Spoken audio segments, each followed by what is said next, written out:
This is Professor Tim Jones, Vice Chancellor of the University of Liverpool, and you are listening to the Academy's Developing Practice podcast.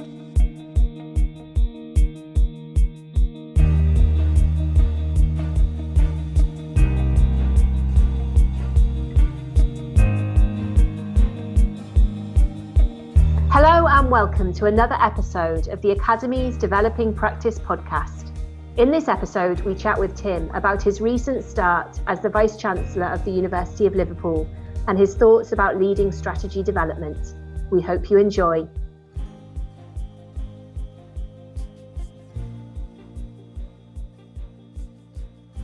Tim, we're really pleased to be speaking to you today. Thank you so much for your time. It's great to have this chance to speak to you so soon after you've started as the Vice Chancellor at the University of Liverpool. So we wondered if we could start by asking you what drew you to the role of Vice Chancellor and specifically the Vice Chancellor at the university. Yeah, thank you. And delighted to be having the conversation. I mean, I think the first thing, over many years, I suppose I moved into senior leadership roles in my career. I started out as an academic and a regular academic. And then as I went through my career from Imperial College to University of Warwick and University of Birmingham, I gradually developed leadership skills, took on leadership roles, particularly at Warwick and Birmingham. I was a Pro-Vice Chancellor, head of faculty. I then became Provost, Deputy Vice Chancellor at Birmingham for 6.5 years. So I think Vice Chancellor was the obvious next step. I suppose it was kind of the final step in that trajectory. I felt I was right to step up to the role and build on that experience and expertise that I'd gained over quite a number of years, working with some very experienced Vice Chancellors at previous organisations. So I think that was the career trajectory. I think then why Liverpool? I think there's a number of reasons. I mean, first and foremost, I'm an alumnus, a double alumnus, both an undergraduate and PhD at the university. So, absolutely wonderful opportunity to come back to the institution where I spent 8 years, about 30 years ago. And there aren't many people who go back as Vice Chancellor to universities where they were the students, actually. It's a very small number. So, that was a great honour, a great privilege. So the opportunity was perfect. But also, I think, the university, it's a research-intensive university. It's a civic university, a major focus in a city, the city of Liverpool. So that kind of resonates with all my background and the expertise I've got. So I just felt it was a really strong fit, both personally because of the fact I'm an alumnus, but also because of the type of university that Liverpool is and the place where it belongs. So I think that's what drew me to Liverpool ultimately. So it was a perfect timing and a great opportunity. Fantastic. And what have you made of the change in the city? I guess previously when you were an undergraduate to coming back now, there's been massive changes. What have you made of all those changes? Yeah, I mean, those changes are huge. I mean, if I think back to when I was here in the late 1980s, you would never go down the docks. The Tate Gallery in the Albert Dock was just being opened about the time I left. But now, it's a wonderfully vibrant, creative, inspirational place to be, isn't it? And full of people and lots of different things to do. And you can extend that around quite large parts of the city, actually. I mean, the Georgian Quarter is another area, which, near the university, which is completely different to when I was a student. And I think it was the capital of culture that probably transformed the city, helped initiate that transformation, which I think was 2007. And I think since then, the change in the infrastructure of the city has been phenomenal. And I think that pace of change will continue, actually. So I think there's been huge changes in terms of the infrastructure and the way the city functions, most of which is for the positive, I think. Yeah, absolutely. I think another thing that I've noticed, I've been at the university since 2016, is people, particularly local people, are really proud of those changes. They're really proud of how far the city's come since those days in the 1980s. And, you get a sense of that, don't you, when you're speaking to people, particularly on campus as well. Yeah, you get that sense of talking to people here, but you also get that sense of people who visit, I think. Right. What struck me when I was coming and, I was telling people I was moving to Liverpool last year, the number of people who had said, oh, we went there recently and we loved the city. Yeah. And they'd never been before. If they had, it'd been quite a number of years ago. And actually that positivity was really quite pronounced around the country, I think, not just the people within the city and within the university, which I think is a really positive thing, actually. People really notice the difference. what a fun, vibrant place it is to live and visit and study. Yeah, absolutely. I think it's sometimes I want to keep it a secret when I say to people, because I live in the north part of the West Midlands, just north of Stoke, and when people talk about, commuting to different places like Manchester, Birmingham, I always say, yeah, go there. And I always try to keep it a little bit of a secret because I don't want people to find out and to make my journey onto campus any busier than it needs to be. Yeah, I'm the opposite. I want to tell everybody the good, but I understand where you're coming from. Yeah. But actually, one of the things I keep saying, we need to talk be more outward focused to tell a good story about the university and the city, because I think there's so much good we can tell people about and attract people to come and work with us. And I think, we have to be outward focused. Yeah. I understand why you say that, but Yeah. let's be positive about all yeah, absolutely. going on. Well, I mean, I'm sure you've had lots of positive conversations already with lots of individuals and colleagues from the university. I think it was one of your first emails that you sent out to all staff, which mentioned about, if you are seen on campus, please stop and, introduce yourself and say hello. Has that happened? Did anybody stop you in the street? And if so, what kind of impression have you built up therefore, in the last, it's nearly 4 months now. No, it's over 4 months now since you started. No, less than 4 months. It's about just less? over 3 months. I've done my first 100 days, I think, isn't it? So answer to your question, yes, quite a number of people stop me when I walk around campus, actually, and introduce themselves and say what they do, and just, actually, more importantly, they just say hello. And one of the things that struck me is first of all, how open people are, how generous they are with their time, but how proud they are to be associated with the university. And I think that comes through at all levels, actually. Yeah. It's been really, really sort of interesting and reassuring of how welcoming and how proud people are to be associated with the university. And that's great, actually.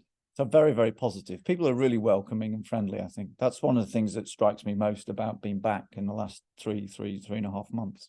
Yeah, absolutely. It's a very special place to work and a really special city to be part of. It's really positive that colleagues are getting to know you a bit. And I was just wondering, how would you describe yourself as a leader? Is there a specific kind of leadership style that you're planning to adopt here at Liverpool?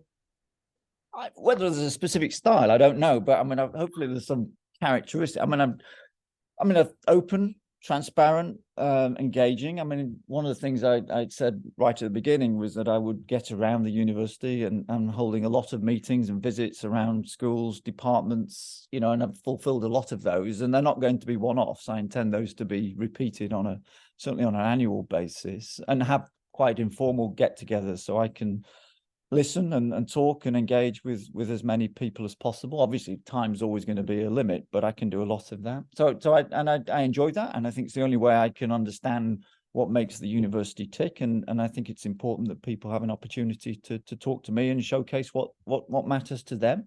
So I think that sort of openness and engagement is important. I think, then there's the balancing of being inclusive and trying to get as many people to contribute as possible with the need to make decisions. And I think that's always a balance in leadership. So you need to be decisive and make decisions and be clear about the strategic direction.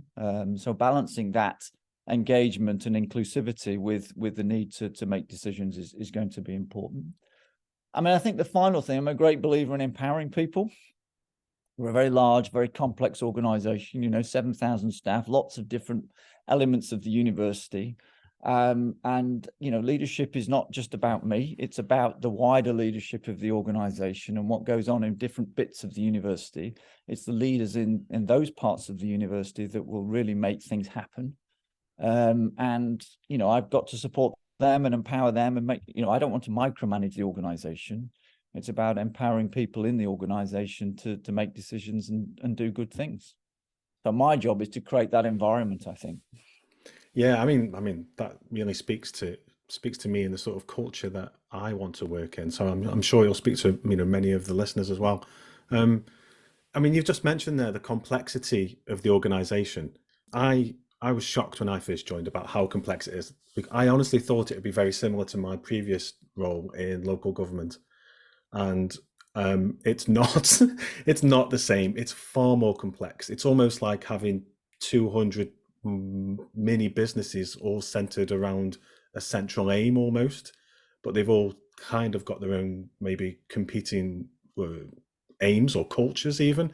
So yeah, it's massively complex, and it just sort of leads me on to a question around maybe what challenges we could face going forward. Obviously, we're coming out of a pandemic. All universities have had similar challenges in terms of maybe student recruitment, Brexit, and the rest. Do you feel like this institution has any specific challenges that we might face going forward? I mean, I think there's lots of general challenges that the sector faces going. You know, there's the high inflation at the moment and all the issues of cost of living, which impact everybody actually, you know, staff, students, but also the costs for the university, but everybody's facing that. We've got to manage that. There's the challenges of government funding around students, which is a big challenge. So there's a sort of financial sustainability around students, which again is a sector issue, not just specific to us here at Liverpool. There's the challenge around international students and some of the complexities and the politics around that. You know, international students are an increasing part of our composition, as they are with most universities, but you know, there are some challenges with government policies, with political agendas and geopolitics, which may make that difficult going forward. So I think, you know, they're all quite generic, but they're all quite big challenges that we have to face. You know, I think, and within that, we've got challenges, but I think there's more important. There's lots of opportunities actually.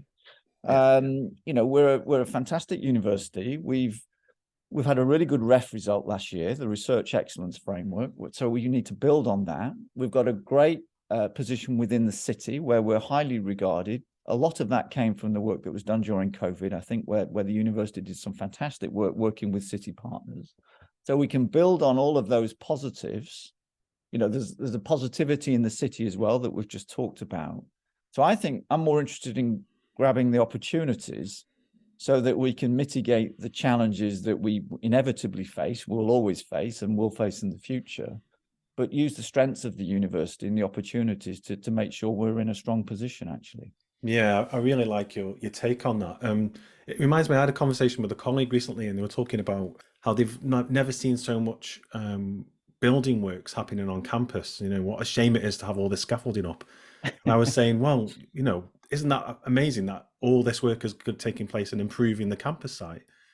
So there's, you know, you can have a different take on it, can't you? About, you know, how does the campus look at the moment? But actually, this is really good news. This is investment into the future. Yeah, and if we weren't doing any of that, we'd have a bigger problem, right? So that's absolutely right. So we have to improve some of the fabric of the estate, but that we are doing that, and we will do more. But as you say, that's a good thing, and we should be using that to help drive those opportunities and make sure that we're successful. Because I genuinely think we can be. Yeah. Fantastic. So there's a focus moving forward on opportunities as well as thinking about the challenges. Do you think that Vice Chancellors need to... Because one of the things as you probably know, we're doing is developing a new strategy for the institution. So I think that links to those opportunities. How do we get to through the next 5 to 10 years?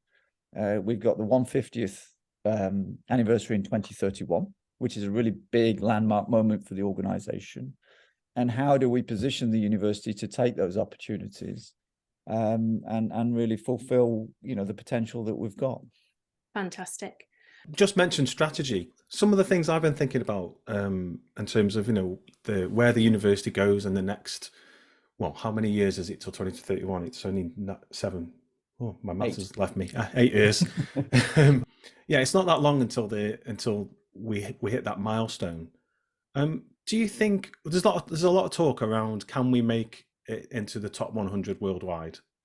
Do you think there's anything missing that we can't do? Because I'll just give you my take on it. I don't think, and not in terms of the people, I don't think we're missing anything. I just think there's there might need a mind shift in there a little bit. There seems to be sometimes it's a bit of, I don't know, we sort of navel gaze a little bit. We look around the Russell Group. Oh, where are we compared to our comparators and things like that, rather than actually really taking on and improving the things that we do really, really well. So obviously, I'll give you my thoughts on that. But do you think there's anything that's holding us back in achieving those goals? No, I agree with you. And if you've heard me talk around the campus the last 3 months, you've heard me talk about three big things we've got to shift. We've got to be more ambitious, we've got to be more confident, and we've got to be more outward focused. Right. And actually, I think that's right. So lifting the confidence of the organization, lifting the ambition, raising the ambition, recognizing that actually we're as good as much of the competition that we want to be better than, or at least as good at. It's not been about being unrealistic. I think, as you say, many of the ingredients are in place. We've got some fantastic staff. We've got some great students. We've got a wonderful location. Yes, we've all got challenges within that, but every university's got challenges. But let's just be more confident about what we're really good at. Let's make sure we tell people what we're really good at.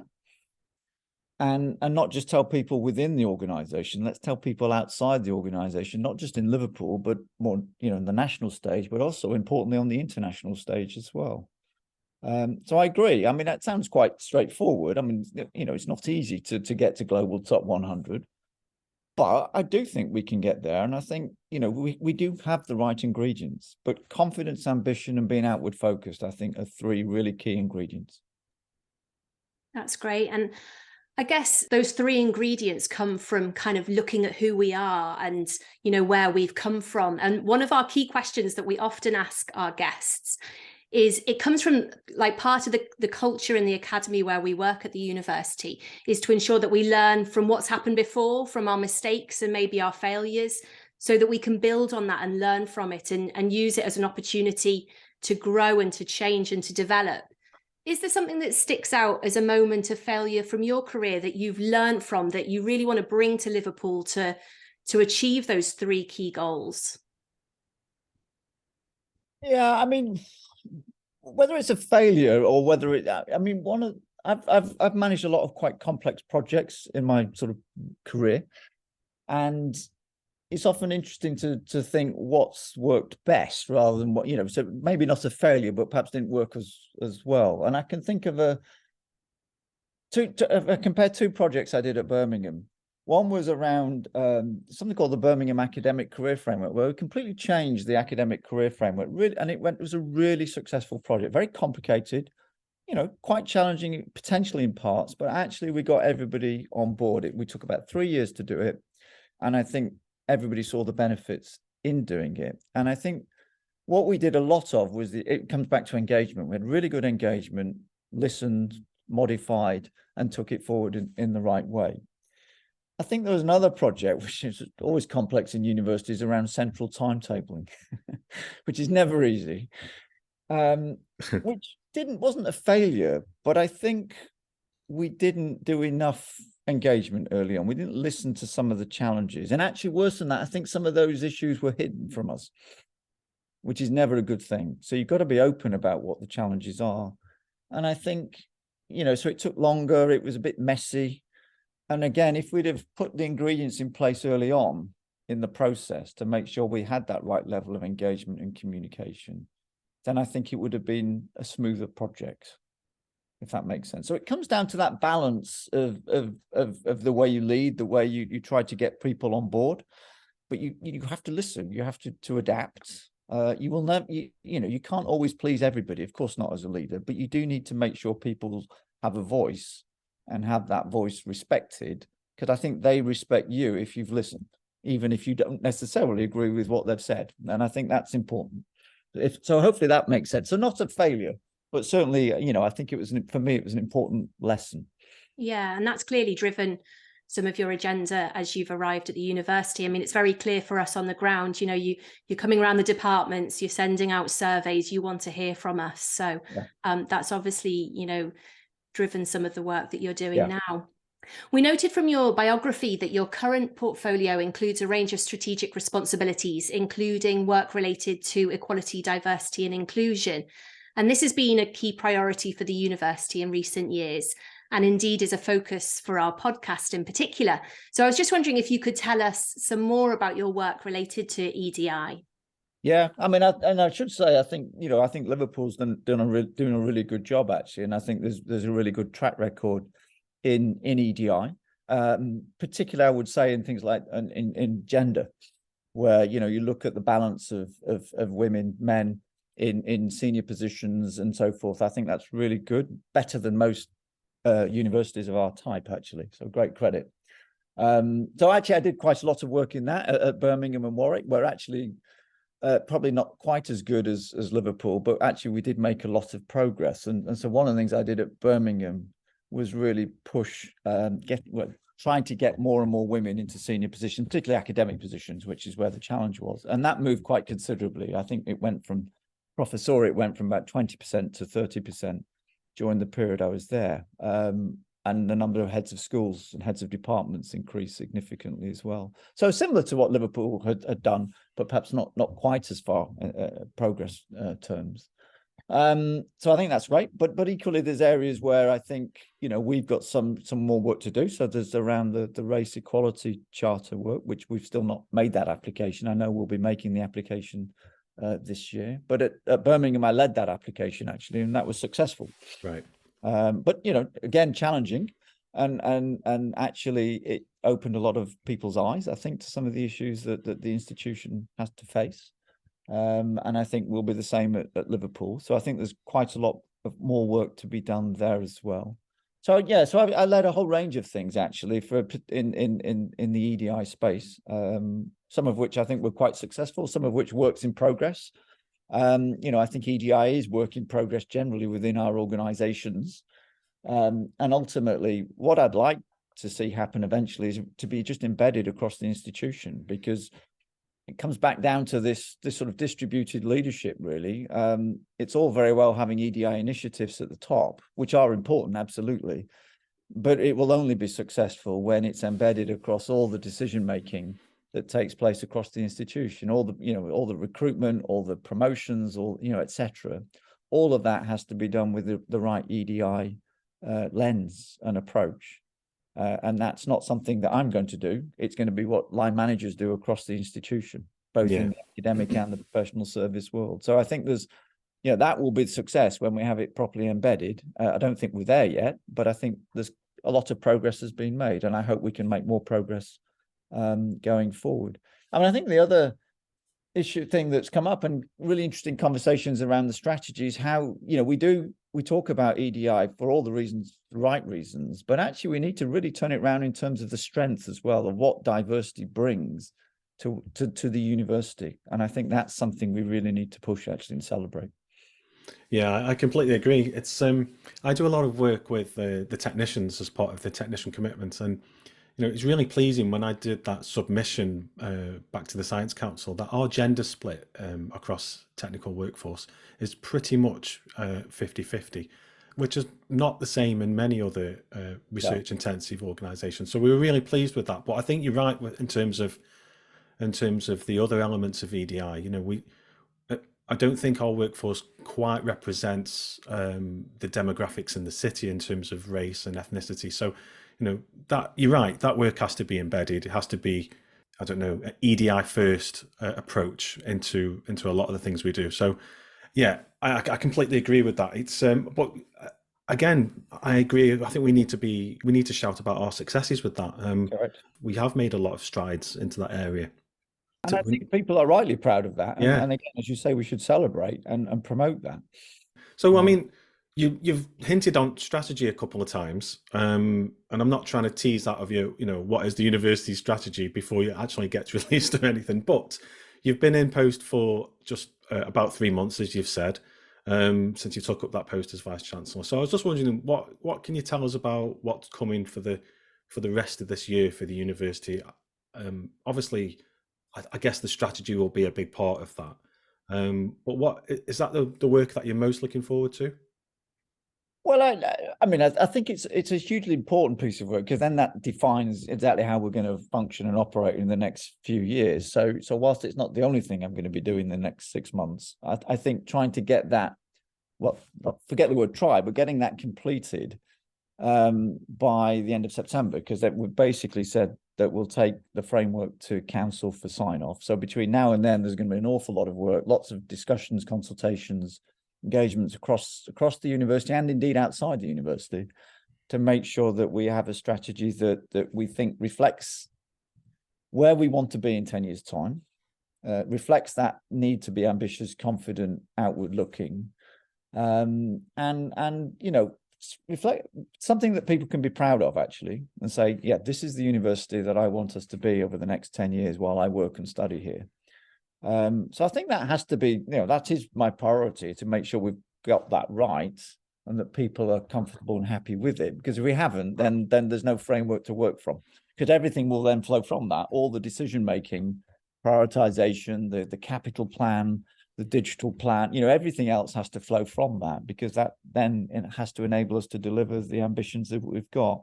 So yeah, in the next few months, that's my priority. I mean, the other priority clearly to get to know the university, which I'm doing, but that, I'm increasingly getting to know more and more, but I'm also getting to know all the stakeholders we work with, because the university is complex, as you said, and the number of stakeholders we work with is incredibly complex. And, I'm getting around the city, I'm getting around the region, there's national, there's international stakeholders, and I've gradually just got to get to meet the senior people of those organizations that we work with, because partnership is going to be critical if we want to be successful. Yeah, and I bet partnership will run through that strategy quite heavily. Will.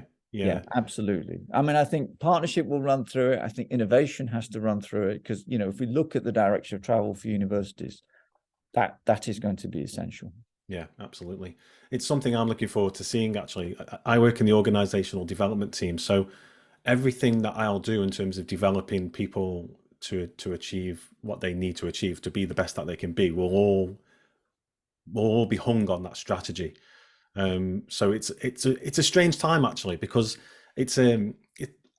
although we're still doing what we're doing and we're successful in the things that the interventions that we put in with people, it feels a little bit like we're in limbo at the moment, just for the last couple of months, because I run the welcome event as well. So next week I'll be on campus welcoming, I think, around 60 new staff to the university, and it's always a little bit awkward, the last couple I've done, where we get to the slide strategy 2026, because the senior members of staff who were there doing that bit of presentation about the aims and the sort of achievements of the university always say, well, this is what we had and we sort of know what's coming, but Matt will be able to fill you on this in the next coming weeks and months and things like that. So yeah, but there's an important point. I mean, you're absolutely right, but I mean, I don't like the phrase in limbo, because because I don't want us to be in limbo. I mean, I think we've still got to carry on doing things and doing things with purpose.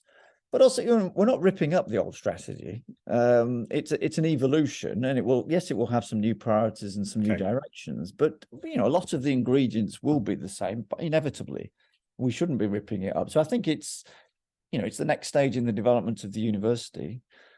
Things change, times change. We're now post-COVID. We're change. All sorts of changes happen. The world's changed.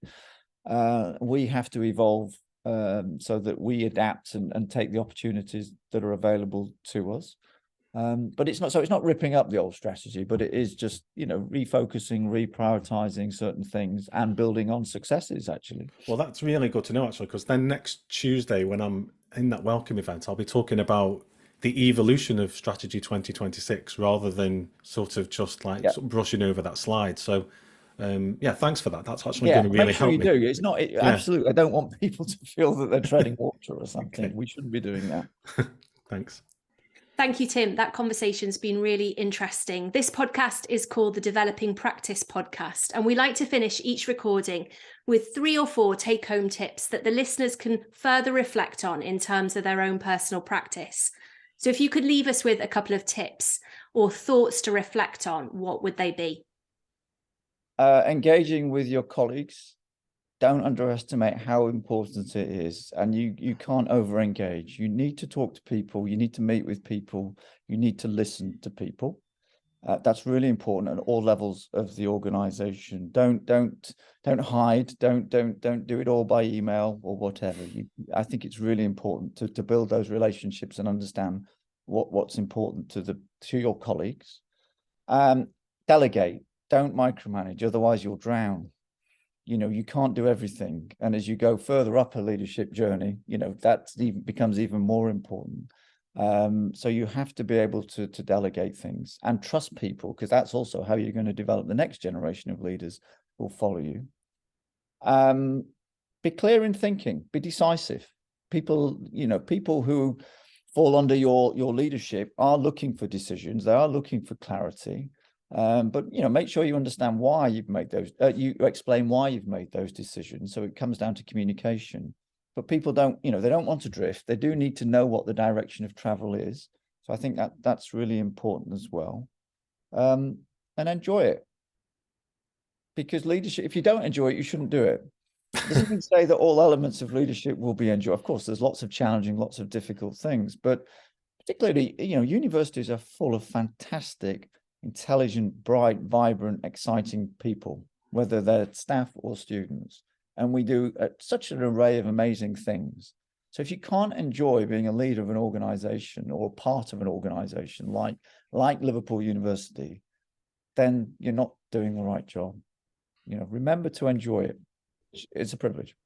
Brilliant. Thanks, Tim. Thanks for your time today. Great. My pleasure.